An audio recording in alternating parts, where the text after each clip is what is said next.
We'll call to order the budget workshop. Today is Thursday, July the 13th. It is 5:30 p.m. Would you please rise for the invocation and the pledge? Heavenly Father, we ask that you look after us tonight, that you help us in making good decisions and planning the future of Leesburg. We do this in your name. Amen. I pledge allegiance to the flag of the United States of America and to the republic for which it stands, one nation, under God, indivisible, with liberty and justice for all. All right, part 3 of the budget workshops. We finish up tonight with the enterprise funds, a couple of the in-house funds, and we're going to kick it off with the civic funding.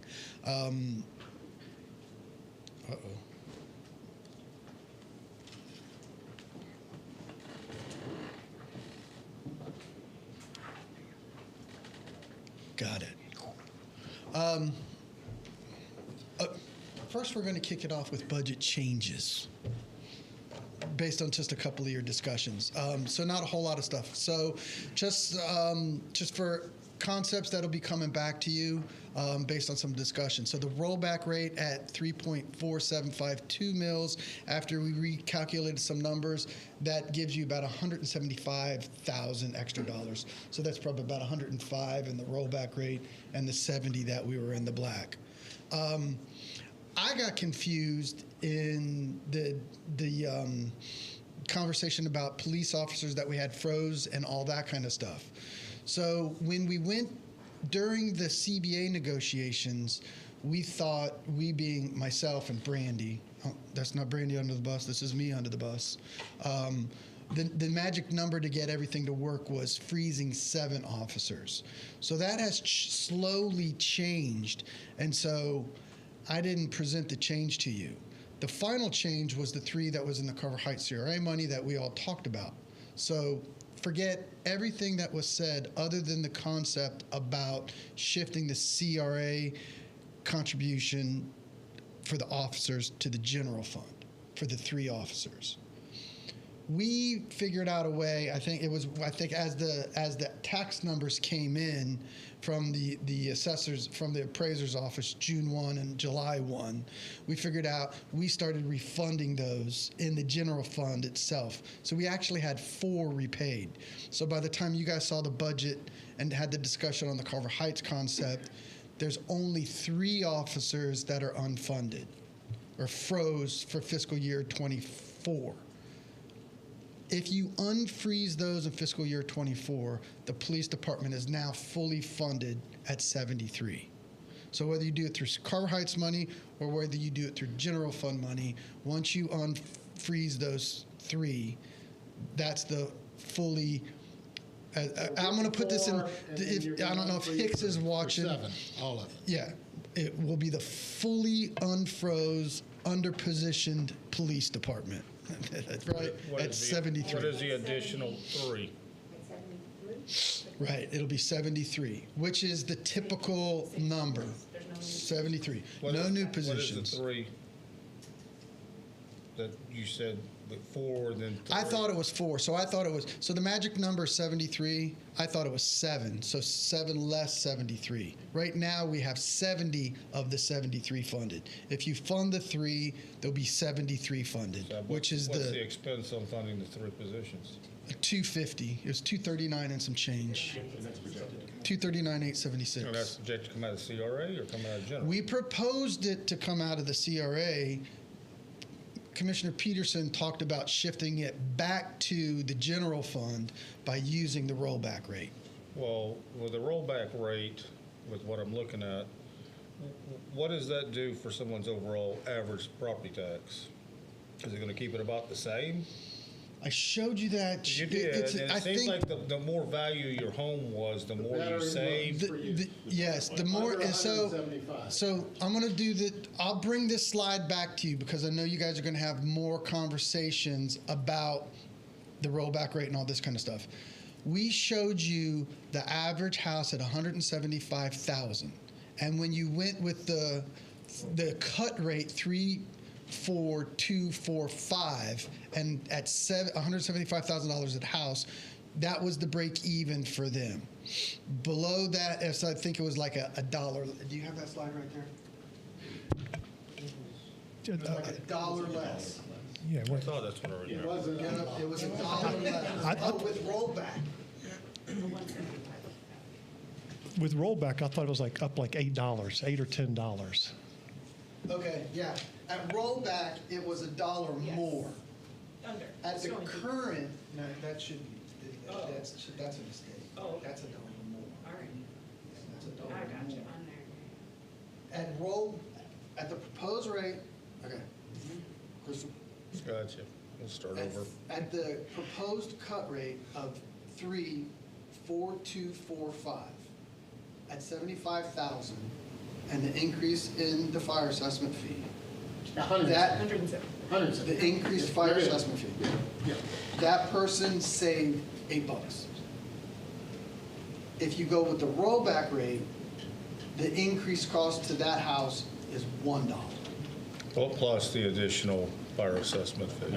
No, with the fee. Oh, with the fee. Right. And rollback is 3.47. Because their property tax is going to lower just a hair, but the fire tax is going to take them over a Yeah, buck. sure. And So, I mean, It's gonna break them back even. right, I mean, we're Yeah, talking. I get you. So at rollback rate, you break even Right. at 175.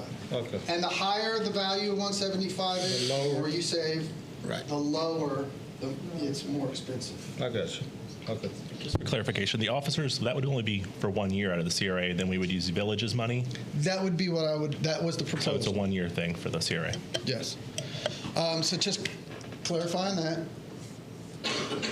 Well, I mean, so are we clear? Are we using CRA Yeah. money? Or are we going to the general fund? I think that's to be determined. Well, Okay, that's- okay, what you just said was out of the CRA for year It would one. only be year one, and then every year after that would be out of the general fund.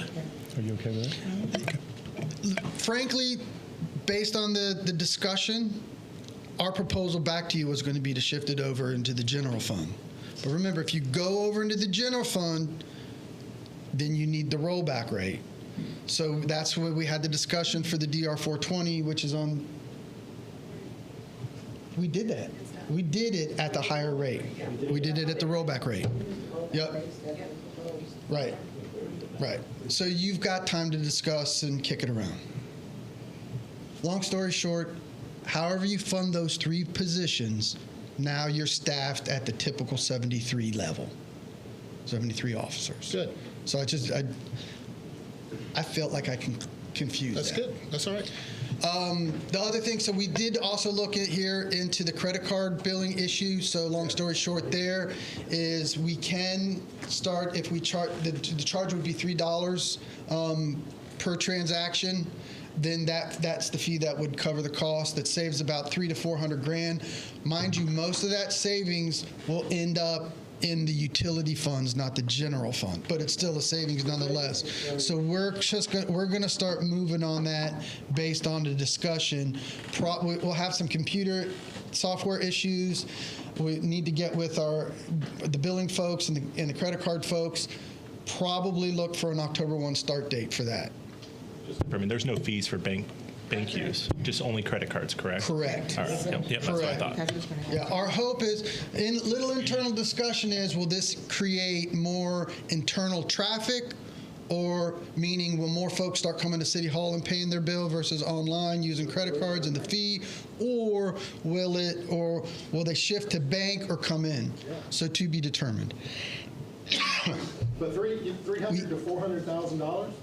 Yes. Based on. Yeah, 424. Yeah. That's really good. We also did a quick little survey. Most everybody in our region, there was one city that didn't. Who was it? Was it Eustis? Mount Dora doesn't charge a fee, so they were absorbing it like we do. The other cities do charge a fee, and it ran somewhere between Tallahassee, for example, $395, Ocala 2.5% of the transaction, and OUC $250. So $3 is pretty reasonable. $3 is good. Do they charge us a flat fee per transaction, or is there a percentage of the transaction? It's varies. So if the bill is higher, will we still eat money if the fee is over $3? Yeah, but for the utility account, it's not going to be over $3, that transaction. We're going to charge, right now, the average, right now, we're paying $2.50. The $2.30 a transaction. That's what we're paying. So we'll have to renegotiate that deal with the credit card company. If $3 doesn't cover it, we'll come back to you. Okay. But right now, the average is around $3, the money we're saving. Yeah, no, it's a no-brainer. Our angle is to save the money. And Yeah, people should be, the public is aware of that. It happens Most places charge everywhere. Yeah. Don't make you pay the bunch of- The reason we did that was to drive people away from the office. I got you. You don't want the foot traffic. Yeah, because we get enough foot traffic just with new customers, and those things take about a half hour a shot. So, we do some of it online now. I understand. I get that. Originally, it was a good trade-off because what we were paying there was less in personnel, but that number's just grown, as you guys pointed out. They feed you to death on those things. Okay, so those are the budget changes today Okay. and updates. Okay, so now to civic funding. So civic funding is written up in the budget, the proposed 24 budget, as it has been for the last 10 years. And we pay the Leesburg Partnership, the $38,710, the Leesburg Art Festival, $10,670, Boys and Girls, $5,000, the Chamber, $5,000, the Community Development Corp, $3,800, Melon Patch, $5,500, and then Leesburg High School Band, that $1,455, and then the cemetery, the $161,760. So that's a total of about $232,000 that comes out of solid waste. That's how the budget's written up now. Our recommendation to you is if you move into an agreement with the partnership, then that $38,710 goes away. And if you move into an agreement with the Boys and Girls Club where you're paying tuition, that goes away. So that would return the $38,700 and $5,000 to the solid waste fund. What's the 3880 to CDC? I don't know is the answer. I didn't realize they were on the list, number This one. is- And I'm only picking on them because we gave each of them $750,000 last year. So I could support pulling that too. And I thought the band I thought we took the band out last year. I thought we did that like 1 year. It was a one-time thing, but then it stayed in budget for a year or two accidentally. So, I mean, I don't care, but if there's a specific request, but we did talk about it a year ago that it was going to go away, I thought. If your suggestion is to remove the CDC money, the high school money, and return those others if you do the other, that answers the question. when it comes to the like the Leesburg Area Chamber, when I was looking at the breakdown, that funding, that will be our trustee and everything, the 5,000. And with all these organizations, we would be a head sponsor, labeled as a sponsor for all these organizations for their events. You could probably, no. The way if you want that, then that would what we would need to pose to the chamber. If you give them that $5,000, that would change the deal $5,000 a little for bit. the civic funding, $5,000 for teachers, $3,000 for trustees, airport dues of $295, golf sponsorships, city dues $549. So I would say this $5,000 would be all of it. That's how. Okay. And then, huh? Or you could bump it a little bit. I don't have strong Well, feelings. so my thing is with civic funding, it's coming from the taxpayers. So if the events need to be for free, all-purpose events, Not just for a little club. not for a club, that are ticketed. So if you aren't doing anything for the community, like you can come to for free, I don't think they should get more additional funding, in my opinion. So what is the additional funding for? There's different events that the chamber. Commissioner, will you rattle those off again? So- we give them the $5,000. We give them $5,000 for And civic then we funding. also Teacher fund funding them- is $5,000. Trustee funding, which is, I would say, is the $5,000, is an additional $3,000. We do airport dues and city dues of $295 and $549, which I'm not sure why we're doing that, because that's like membership dues. That's what the $5,000 is for. And then we do a golf tournament sponsorship. Well, every other trustee gets that included in their funding. So why are we paying additional money for that? That's true. Yep. And then We paid some other funding previous years. But my thing is, I don't have a problem with funding, but But we're it doing needs to be like- open to the public for everyone, not a ticketed event or a membership fee. So what's the total on that list? for 2023, you have, well, 2022, because it was 65,000, but that was with the ARPA funding. And then the other one was 13,670. So 13,670 is the magic number.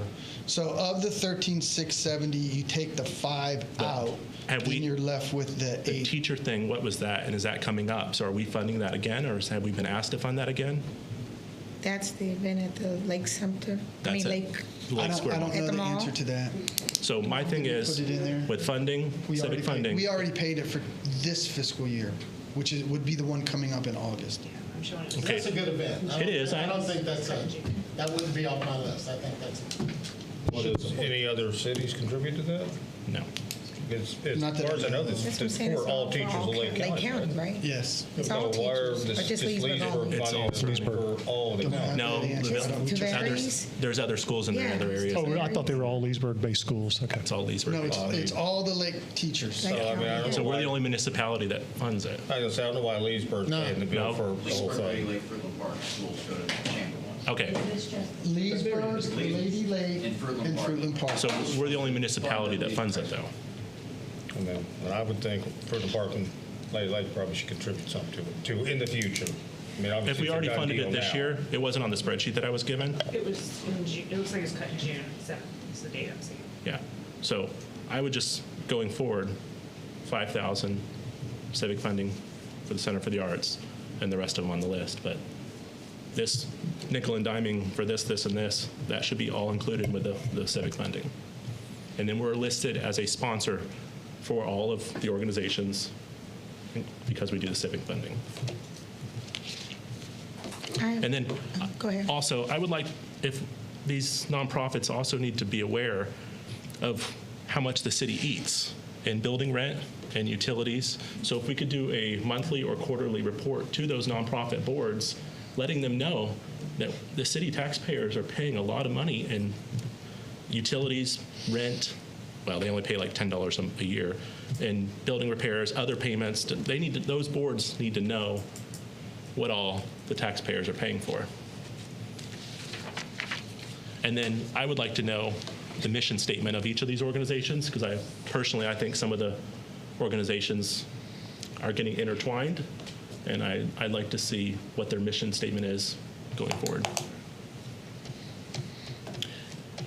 And as long as we're talking about it, I would like to see, we kind of have this art thing and what is Melon I Patch was if very- that's that's not where- the that's where I was arts? going. I mean, why isn't somehow that all under the same umbrella as far as,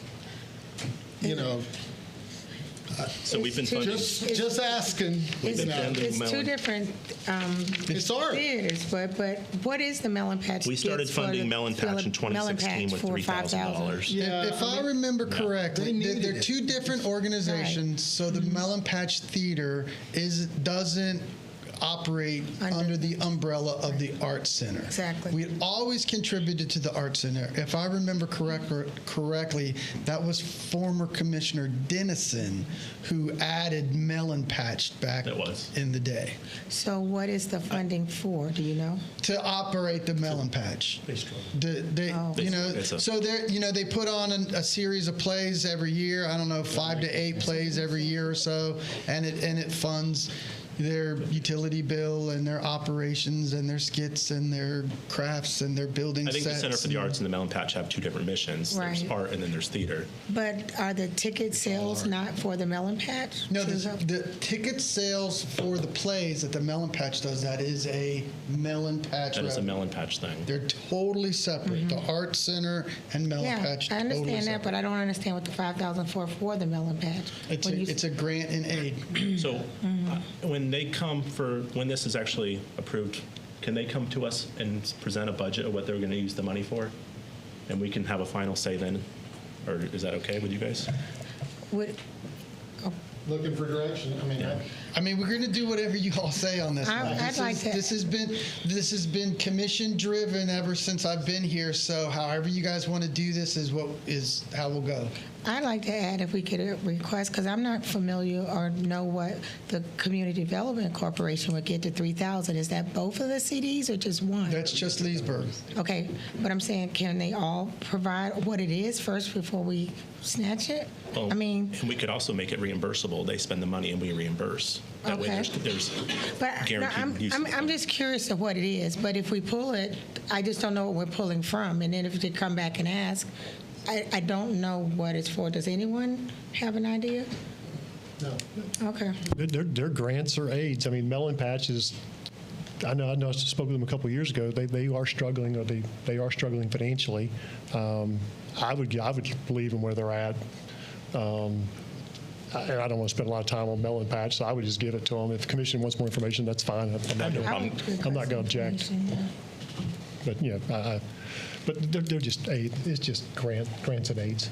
And I just want to say, these organizations also need to remember they don't only recommend, they don't, how do I say this? They don't only represent their organizations, but they also represent the city. So they just need to be mindful in their events and the things they do. They represent not only the city and the city commission.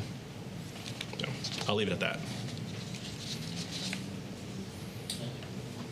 So are we pulling any of these items for non-funding? I would make I don't know if we need a motion or a suggestion. A suggestion for the workshop. I would like to pull the Leesburg High School and the CDC funding. And I'd like to suggest that we find out what it is, and then we can make a decision. Because I don't know what the Leesburg High School. I understand the Melon Patch needing They it, were but going, the first year they were going to some We were retreat. going to Washington to be in the. It was either Parade. Washington or New York City. I think it play was some Macy's Parade. theater or something like that. Okay. And we funded them one year, and then Funded somehow. them, and then we just kept funding them. Gotcha. Okay. I'm ready. So, I mean, because when you get on the list, we just, you tend to stay on the list. So we're trying to clean up the list. Okay. Okay, so just for summary, we need to review some of the general expenses on the request, so we'll do that in the contract. The high school, the CDC, pull that funding, and you're in agreement with if we strike a deal with the partnership and the Boys and Girls Club, then those fundings go away. So one other thing that I want So to that's- add on here is the cemeteries. Last year, we increased that quite a bit because of some new equipment, I thought. Operating expenses and new equipment. So So that new is equipment this- is not part of that. That's Really? This is that's just operating now? Was this the same Yeah. number as last year? What's, Yes, it's the same number as last year. We increased from like a 130 level-ish to the Right. 160 level-ish. Because they needed that equipment. And we gave them 25 grand of ARP money for Right. equipment. So are they still requesting the 161 again? They are requesting the 161 again, but no equipment requests. so they're going to get more mowing done, more picking up instead of buying new tractors. They'll spend it in personnel. They should have their tractors purchased and ready to go. Yeah. And the 161 is their operating support. I remember this debate well. The issue was, at least my position was, if you don't fund this, We have to take it's going to become not a department. It's going to fall on the city, and And I agree. It'll be well more than 161 if we take it in-house. That was Well, I agree, but I mean, we funded the 161 because that was the increased number that needed the equipment. Now, they bought the equipment, so why are we still No. funding? There were two separate numbers, Mayor. Okay. Two separate numbers. They had fallen down equipment that they needed to change out, and their ops went up. Okay. They were not associated. Okay. It wasn't if we get more equipment, then our expenses go down. And would It's our you expenses are going up, and we don't have the equipment to cover our maintenance.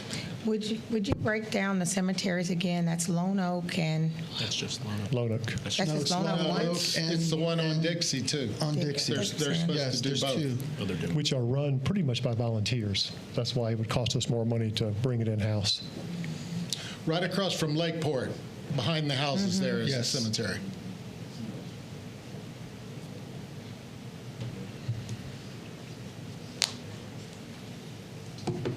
Civic funding good? Yep. All right, we got where you're headed. All right, enterprise funds, water. Most of the enterprise, so I'll be brief on these and answer what questions you have. Most of the enterprise funds, the nicks and crannies all remain the same. Cash levels are okay. In the water, so actually the airport's probably in the best cash position. Water's hanging in there basically as far as the cash level expense goes.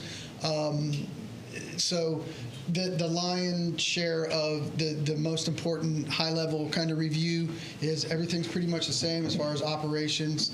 You'll see the increases in there. Personnel the same. No new personnel requests in most of these departments. But I wanted to kind of highlight where we're going with some of the capital issues. Water projects, the big stuff that we have on the books, we still have a number of projects that are allocated in various ways throughout that we haven't accomplished, but the new ones, and some of the ones that we freshened up the numbers. So the first two off the list here, the US 27 main replacement and the Highland storage tank, those are updated numbers to reflect higher costs since we've been designing and getting closer to design. So we've shifted some things around to get the $3.5 million budget for the main replacement line. We think we're probably about 60 days from going to bid.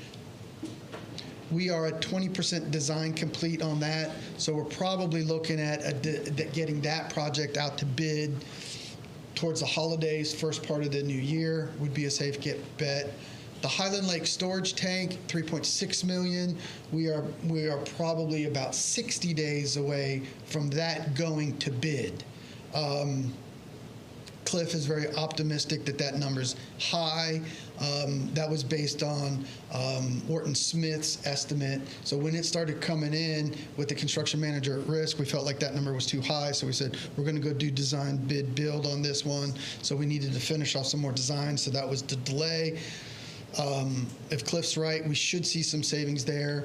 We're still working on a treadway road loop, so that basically gets a water main looped from Radio Road kind of across Treadway and then down.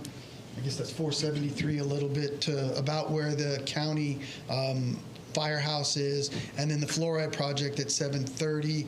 That represents engineering as well as the 650 that we have an estimate for the construction project. Those are the capital projects in water. This is how it all splits down. To get that all accomplished, we're taking about $2 million from cash. That leaves somewhere around $1 million-ish. So above our reserve and the stuff. So water's getting a little tight. Not a red light, but a yellow light for sure. And then just department by department expense breakdowns, you kind of see where that is. Any questions on water?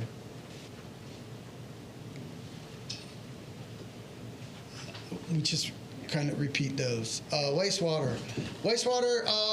We added a new color. That's the debt. The debt is we've been sitting on the $30 million cash that we borrowed, but that's going to be used on the sewer plant project. So again, the major projects here that freshened up, new numbers, the Turnpike 6 million MGD expansion. It's really a 1.5 MGD expansion that gets us to 6 MGD.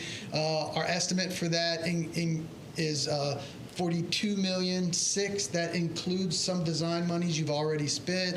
We're optimistic that that's going to come in around 40, probably again 30 to 60 days for Wharton Smith to bring us the GMD, guaranteed maximum price. We're still going with construction manager at risk on this process because it worked into the efficiencies with the expansion, so not recommending change on that. We're getting delayed on that. I anticipated to have you the GMD this month. The electrical is being an issue just as far as getting prices, and it's slowing us down and finishing up some design on that. So probably 30 to 60 days GMD here, then we'll break ground. Not totally concerned about the delay yet. We're still probably looking mid-25 by the time that's at at 6 MGD, but that still works with some of the development issues. So no alert there, and hopefully we fall into the budget parameters. Lift station 72, 4.2. Again, we're probably about a couple of months out on that, and we'll get that one going. That's really the #1 project on the list. The sewer bypass, we're still working with a couple of different partners there. Everybody kind of seems to be changing. Really, the Barkey subdivision, South Leesburg, is the one who's stepping up. They look like we're working on an agreement where they'll build a big chunk of that main. So we're kind of in some rough draft form and some discussions about how that gets done with paying that back with impact fees that comes in. We've got that broken down in 3 different phases. Probably, again, I keep using about 60 days to bring you a design contract. And we're working, again, with Barkey and also going through some of the easement issues and working through Duke and all that stuff. Thank you. We are still working on it. Still working on that. Yeah. Okay. Yeah. Thank you. And then there's a big generator project in that. So in all of that, there's about $48 million in projects there. Operation, you break that down and you put it into there, everything looks about the same. Some of the big numbers here is some of the sewer treatment plant operations. One thing I will tell you, like you'll see the big number was the odor control elements in the operation, about $500,000 a year. That hopefully will come down, because part of the $42 million is to come up with a better way to manage the odor control. So there's some synergies going on in there, and really that's the highlights of the wastewater budget. Not a big deal, just curious. Lift station 72, is that Villages or is that South 27? Lift station 72 is South 27 Okay, growth. I was just curious. So that'll pick up enough of the growth that's kind of going out 48, like McElroy, which is now Eagle Tail, I think they call it. There's a Clear Spring in there or something on 48. There's some Windsong development going on that's coming up 27. So we can kind of catch some of that. Once lift station 72 is done, probably give us about 3,500 to 5,000 more units. But that's about it. So when we're talking about the numbers of units that are in the south side, we definitely need the bypass option. But the 72 gets us by for a little while. So we talked about the expansion, and we bought that property. So now we're getting into final design on building the lift station expansion and construction. Yes. Yes. So as we have more growth down 27, the pipe just gets bigger, or do you add a second pipe? I'm just We'll curious. have enough. We'll have the second pipe. Okay, that's just curious. That's just curiosity. Everything from Windsong north will go to 72.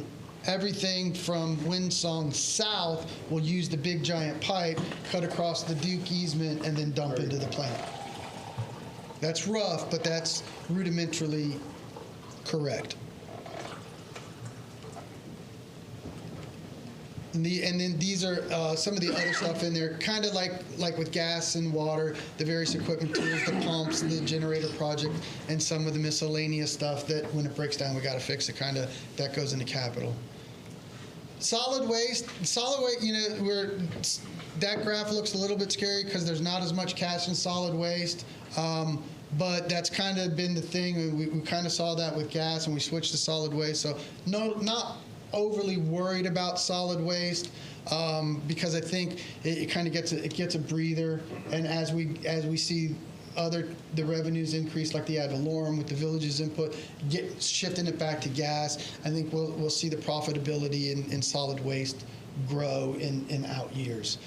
But there's really not a lot to elaborate on in solid waste other than the rate stays the same and we keep doing Now, stuff. since we switched over and where we recycle everything to go instead of running the 2 trucks, has that affected solid waste in a positive manner, or I don't have that number, but let me do a report. Just on that, just and more a curiosity Let thing. me do a report on how that is since we've gone to the single source. Right. Thank you. Al, quick question. It may have been last year, it might have been 2 years ago. We had a discussion. It was either water or wastewater. We were lower than most of our other municipalities, both, and we were talking about maybe bumping them a little bit because of all the pressure on electrical rates. I guess I just raised that question. I mean, this is a great budget, but I just raised Not that. too much in a relationship with water and sewer and electric. Well, I mean, I realize they're different, but I mean, But from a we transfer standpoint. do have a CPI increase of 3% scheduled in those revenues. We can bring out the survey and show you where we are again in relation. Yeah, I thought we I don't bumped know. one of them a year or two ago. Did we do, so last year we did do an increase. Yeah. Yeah, on water we did. On water. A larger. Was 5%, The others, we was did the CPI. On water, we did 10. I don't want to get bogged down on it. I just want to bring that So to. I'm not going to say raise the rates yet, so Okay. Okay. we're hanging in there. Okay. I have a question before you move on. Would you explain to me, is it an advantage not to do the 2 trucks as far as the recycling and the regular? That was the theory that we posed to the commission on recycling, was that because our recyclables and our solid waste end up at Covanta, we can get green credit because the recyclables would go into the incinerator.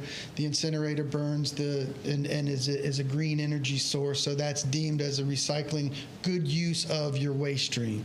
So the requirement to get green as far as having a renewable waste stream and to minimize waste stream from DEP and those type of things, we didn't need to continue the recycling.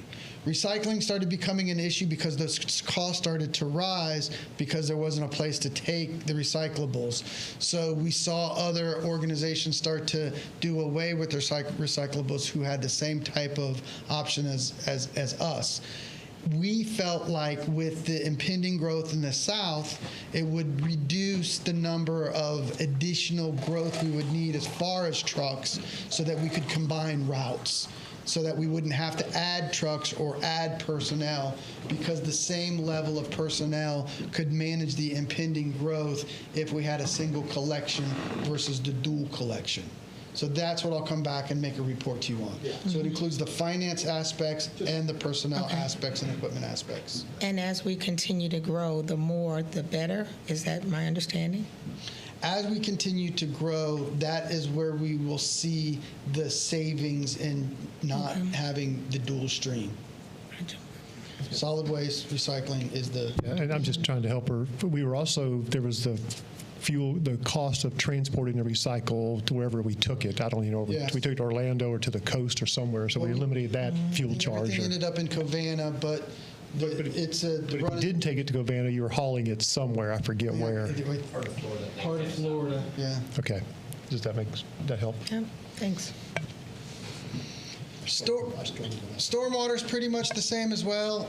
Not a lot to report here. I think we'll be bogged down pretty much doing the, is it the Center Street project? The Center Street project. And this budget remains pretty much the same. I don't have anything major here to report to you. Those are the drainage improvement projects they'll be looking at doing. Center Street is the big one, Beverly Shores, South Street, and some miscellaneous stuff. Unless you have any questions, there's not a whole lot to report there. Airport continues to do pretty well. They still continue to have a nice reserve. We came up, I think, was that 6 months ago now, where we came up with a plan we reported back to you on ways to spend down their cash. So let me just jump right to this chart because this is the big one. Tracy has now, because of the cycle funding, the good news is all of these are grant-driven projects now. When we started out on this, we added some stuff and we were finishing up kind of three things I bring to your attention. The finishing of the infrastructure for the hangar sites, which was last year's budget. This year's budget, we were trying to knock out a hangar or the Veterans Road construction project, one with cash, one with a grant. The good thing is that Tracy thinks that we're going to, hopefully we have applied because of some funding cycles and changes in some other airports that didn't use funding. We think we're going to be able to get a grant for the hangar project as well as the Veterans Project. If that happens, we'll come back to you, and because of the way we designed the hangar project, and we'll say, hey, we got one hangar grant money, one hangar cash money. We'll report back to you on that as that goes out. So that would be a mid-year adjustment. So there's potential that that one hangar could be 2 hangar buildings for the same amount of money. And then we'll go rob the cash to pay for one of the other buildings. But as you saw on the chart, there's about $4 million there. So there's money to do that. So we want to start out with trying to get as much grant money as we can. If we get the grant money, we'll come back and add some extra hangar buildings as we move forward. Other than that, airport pretty much remains the same. Any questions on that? Remember that last year the issue was mowing. Did that get I'll speak on that. The new contractor's doing a great job. excellent? Okay. That was The fuel farm, that's what out for, Fuel farm we're looking at for 25. okay. So the airport board's recommendation to y'all was to kick the to do the Cadillac fuel farm, but kick it down the road to 25 to make hangars the #1 priority. Right. Is it did I read reading the minutes from the airport, is it in design or is it just, okay, that's what I Design. read. Okay, that's what I read. Okay. That ends up the enterprise funds. So we've covered them all. So now to the pension funds. So we have the 3 pension funds. Frankly, this is the most important. Well, there's a couple important slides, but this is the most important aspect of the pension funds. Rule of thumb is that you want a public pension to be 80% funded. There's been talk about that number should be 100, but it never happens. So 80 is kind of the magic rule of thumb, and all of the funds are funded over that 80% number. So you see the numbers there: 89 for almost 90% for police, almost 85 for fire, and 98 for the general employees. I think you'll see the general employees number continue to increase as folks retire off or pass away. And so that liability goes down. So a quick snack shop at each. Are those rates going up, Al? Yes, I'm both. I'm going to get to that in a second, Okay. and specifically focus on the general employees pension Okay. fund. All right. So obviously the pension funds, there's so on that note, there's really 4 funding sources of the 4 funding sources for the police and fire. Super brief. Insurance premium, tax money that comes from the state. So in the police fund, when you pay your cell phone bill, there's a tax on there that you're funding police pensions with. Everybody's cell phone does that. That goes to the state. It gets shifted back to everybody who has a recognized retirement plan based on a formula. Blah, blah, blah. So from that, the city of Leesburg gets $260 grand. That money goes into the fund police pensions. Interest revenues, that's what we make in the market, and we have the actuaries and all that kind of stuff. So when that number, Mayor, that was your question, when that number goes down, this number goes up. Employer contributions, that's the one that fills in the bucket. We always get about $260 from the state. Interest, we always, unless the market's really tanking, so the market hasn't been doing great, and so that one's starting to tank. Employee contributions are 5%. That number goes up based on payroll, but that's pretty much a fixed cost. So the taxes, the interest, this is a fixed cost, goes up and down, out of our control, but at the end of the day, the employer contribution, we're holding the bucket. So when we see interest good, we can nip down on our contribution. When we see interest bad, we've got to go up. So this little line down here kind of denotes that. So in the police fund, we contributed last year 10.1% of base salary. Now we're contributing, we're going to need to 10.5. That's directly correlated with the interest monies. And remember, even though you see the interest monies go up, that doesn't necessarily mean that was a good, there's liabilities grow as well, so that all goes in the mix. long story short, I think we're in a good shape there. And 10.5% on a police pension fund, that's a good number. That's, I don't know what yeah, the I think number is. you look at most cities, they're going to be 17 to 22% for police. Let's go fire. Curiosity, how does the state justify paying police pension out of a cell phone bill? I don't have the Okay, answer to okay. that. I was just scratching my head on that one. I thought you were going to have some great answer for me. One is it state law. Okay, And I that's thought, what okay. I was over here going, what am I missing? That's what the collective wisdom. Cell phone and help our police. That's right. That's what the collective wisdom of the state legislature gang of 182 decided. So, police fire, a police pension, same thing, same makeup, except the difference here is insurance premium tax. There's a tax on your homeowner's insurance that you pay. So when you pay your tax for your cell phone, that goes to police. When you pay, and most people don't see that because everybody's escrowed, right? So they don't even see that. But so when there's a tax on your homeowner's insurance, that goes to pay firefighters' pensions. I'm just proud of the fact that we do a better job of matching revenues to departments and so forth. Exactly. So here you see this one too. So 32% to 38% of payroll. So we're going up a little bit there in the fire pension. Typically, you do see a discrepancy. Fire pensions are typically a little bit more than the police pensions.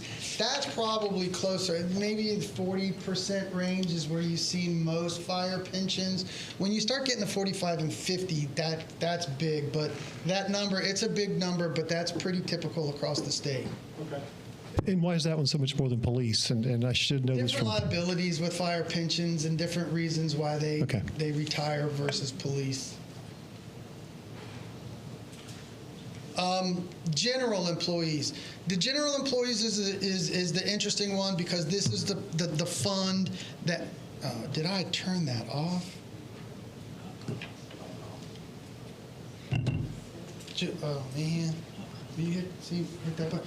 And I'll talk while Brandy's getting that button. The general employees fund is a little bit different in that it's closed. So only those employees, was it 2008? Is that the magic date?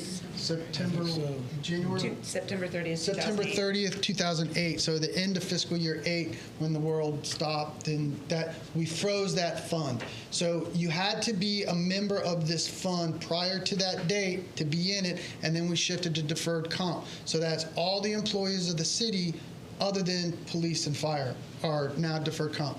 If you were in the fund before that, you still have a piece of this. So what we've seen this year, where you see these contribution levels in police and fire kind of change and go up and go down, this one is steadily going down because the liabilities have gone down. So here's what we did this year, Mayor, when you asked a question, this is why I pumped up. Our contribution is decreasing from 13 to 7.2% for all those employees. Our earnings are actually, it was good enough and the liabilities enough that we actually we could reduce this funding from 1.1 million to 500,000. But we're recommending that you still fund it at $1 million. So that's double the requirement, but our concern there is with the markets where it is, those interest numbers are going down, which means our contribution will go back up. So if we cut it to save $500,000, we're only going to have to go back and increase it again. So we're saying we got a decrease. We got a little bit of a decrease in payroll earnings from the 13 to the 7. That's reflected in the 1.1 to the million, but we're overfunding that by $500,000. Trick number here. Roughly, when you see this cost of $1 million that we're kicking into the general employees pension fund, 60%-ish of that is general fund employees. Everything else is now electric, water, sewer, everybody else. So if you wanted to say, no, Minner, we want to save that $500,000 and we want to ride the roller coaster, I'm going to say, okay, that might get the general fund $200,000. At those numbers and where the market's at right now, we're just going to say fund it because if we stay at that number, well, hopefully we see this number drop quicker. I think there's 180 employees or so left who are still working. 15 years. Who are still, it's like, it was 80-ish, unless I'm mixing up. So it's about 80-ish people who still work for us, who are in the employment plan, and what we pay out benefits up to that plan to 30 or 40 employees, something like that, who are retired. Every year You're going to see that dink down because well, it's 15 years right now. I think in crude terms, folks are passing away before folks are coming No, in. on this one, and there's Jimmy, liabilities. it was a 5-year vesting. Yeah, back But in the if day. you were they had to be an employee in 2008, correct? And You had they to be cut an it off in employee. 2008, so you had to have been an employee and be employed for 5 years at that point. Oh, so it's even more than that. Yeah. You're talking about 20, Yeah. God, I mean, that But pool's here- shrinking look, is here's what we're the- saying. And here's the thing, not to beat this decision back in the day. So that was cut. That was a big benefit cut to the employees. Some of the folks who are around here still complain about it. But here's the long story short.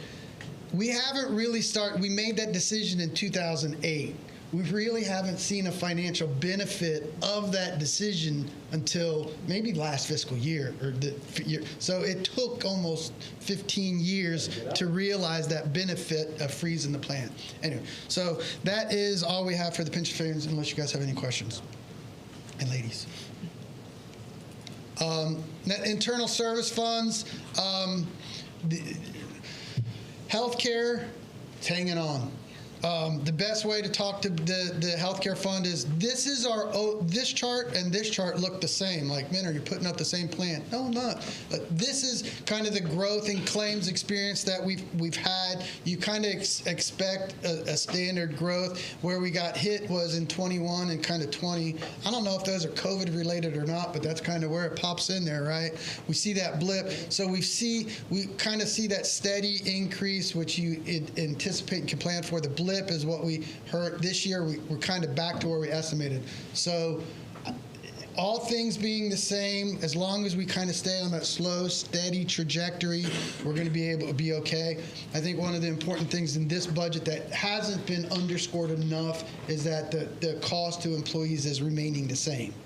So we got out good pay increases, hopefully, to folks, and they're not seeing that get taken right back away in an associated health insurance increase. So that's a big benefit. But here's how this year looks. Each month, we the magic number is about 500 grand. We don't want more than 500 grand in claims a month. We were kind of getting happy from October to January, and then we had a couple of big claims in kind of second quarter, beginning of the third quarter-ish time frame, January, February, March. Then they came down, and now they're starting to drop off again. So our fingers are crossed that number stays around the 400,000 level. If it does, then we'll kind of break even. This spike here was paid back by our stopgap insurance, so that was about 800 grand that we got back, so that leveled us off. So that's included. So we stay here at about 400,000 or 500,000 for the rest of the year, including the stopgap. We'll break even. Workers' comp now is the opposite. And this is so we borrowed from the work comp claim here, right? So we grabbed $1 million to throw it in healthcare, and so as soon as we did that, our work comp claims went up. So we're in the hole here, and what we're trying, the magic numbers here is we want to keep this fund at $2 million. So we're sitting about $1.5 million. So that's why we increased. So throughout all the budget process, we've talked about it. That's why we've increased our work. We're charging ourselves more for work comp to get that number back up. Fleet services. The magic number for fleet services is buying vehicles in the neighborhood of around $1.5 to $2 million a year. And if we stay at that number, we're kind of okay, and that replenishes the fleet. And we've kind of slowly matriculated that fund balance down. And each year we kind of, this is another fund, kind of a little bit like we talked about, like with the building fund, and each year we kind of can kick the can a little bit. I do think the kicking the can is probably going to stop. And if it's not fiscal year 25, it might be 26. And that's this crazy chart. So the green line is the fleet reserve level. The blue line is the lease level, so the money that we bring in. Commissioner Berry, specifically for you, Commissioner Reisman and knew as well. The blue line represents that 100% number, 100% of depreciation for all vehicles, that number. And when we were at that 100% number, we brought in a little bit over $2 million. So we dropped that in whatever fiscal year, that in 15 to save some money, and we dropped it by half. So that was where we referred to that as that's 50% lease payments. And then we kicked it back up in 17, 18 to the 75% number, and we've kind of been rolling at the 75% number. So this is the money in versus the purchase request. You see that's a gap. So if the red line was below the blue line, then that means we're making money, our leases, and we're putting lease money back into the green line. So we've been peeling off the green line to use a little cash plus leases. So this shows, we're out of cash, $2 million. Actually in here, 26-ish, right? We're at zero here. Obviously, that needs to get fixed. The way you fix it is we need to keep a tight review on what we're adding to the fleet, staying in that $1.5 to $2 million range, and then we probably might need to look at kicking up the fleet lease, the blue line, back to the 100% level, and then you'll see that green line flatten out. Not this year, maybe next year. So what are you buying? A truck for gas, the police vehicles, 2 fire SUVs, 2 water trucks, 4 wastewater trucks, a solid waste truck. So that's and those trucks in public works and a tractor in recreation. How we do this is the fleet division of public works manages all the vehicles. How many vehicles? What's it? Their overall inventory is over 1,000, but Right, over 1,000 cars? Well, you're counting Tractors and trucks and all that. So there you go. So if it was the Navy, we'd have 1,000 boat Navy. What if there's 268 boats or something in the Navy these days? You should know that. Cliff says 248. Anyway, so every one of those vehicles that we have, we do an inspection on them and we rate them at a certain number. And when the rate, what's the magic number is 39 or something when it hits. And so it gets a point. So a point is bad. And so when it hits a level of 39, then we circle that vehicle and we say, that's the one that's got to go. And so we match the fleet inventory review versus the department head requests. And we do get requests in saying, hey, we need to change out this truck. We'll say, dude, it scored a 24. You got to keep it. There are some vehicles out there that have over a 39 that need changed out. I think back when Adrian worked with us, do we still have that? It's Dan Miller's. I was going to ask. I don't see a vehicle for Dan Miller. I think you guys yelled at us for making Adrian drive that around. I guess I didn't listen to you. Now I make Dan drive it. So there are a couple cars in the fleet that are above that change-out level, but we review those on an annual basis. So like in this case, that one gets Dan use. It's not like it's getting killed like a police car or a fire truck or a electric vehicle. So there's a couple vehicles that are out there that don't get a lot of use, but we haven't changed it. So each year we do that, and that's the formula that we're coming up with this year, $1.8 million. We have some kick the can too down here because some of the bigger inventory items like fire trucks and bucket trucks, there's a delay on getting these things. So We just buy we programmed them, but I don't know if they've come I think we in. got one. I think the other one's paid for. Did we apply for a grant for one of them too? We applied for a grant for the ladder truck, or in the process of. I would say, did we get that? No, we won't know yet. Do you get anything of the disposal? Is there a disposal process that you get anything in return? Yes, So- yes, and then that goes in the reserve account. So we'll auction stuff off. Like I swear, like lately too, I sign off on the title, and so when I sign off on the title, I'm like, yep, there goes another clunker, and then that goes to auction. That money then goes into a revenue line, which goes into the fund. What's the average of the number when you start getting the points? Like how many within That. the disposal? I'll get back to you on that. I can't tell you like an overall condition. I can get you that number. I don't know it off the top of my head.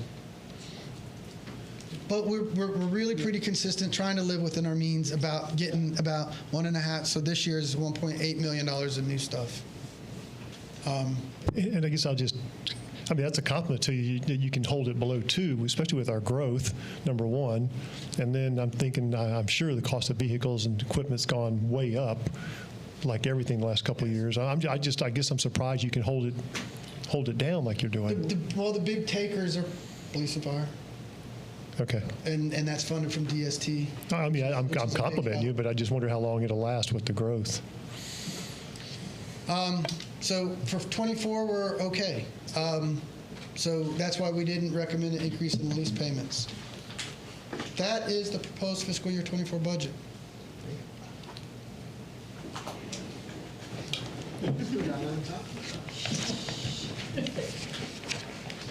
So, Question? Anybody got any other? I said it the first night, I compliment everybody on a great job on budget. These are nice to see all these positive numbers, and well, it's great. barring any questions, then let me it's my annual kind of thank yous I need to give out. I appreciate there's been lots of positive comments about the administration and what we do, a good job on the budget, but it really all starts with Brandy, our budget director. She just does an awesome job on the budget. Jim helps us out on doing some ancillary type of research projects and that kind of stuff. And then we beat the department heads up pretty good. But all in all, the department heads do a really pretty good job of bringing in budgets where I would say 10 years into it, not too much is left on the floor before it sees you. So a big thank you to Brandy and Jim's team and all the department heads. A lot of work goes into that document every year. Thank you, Brandy, and all the department heads.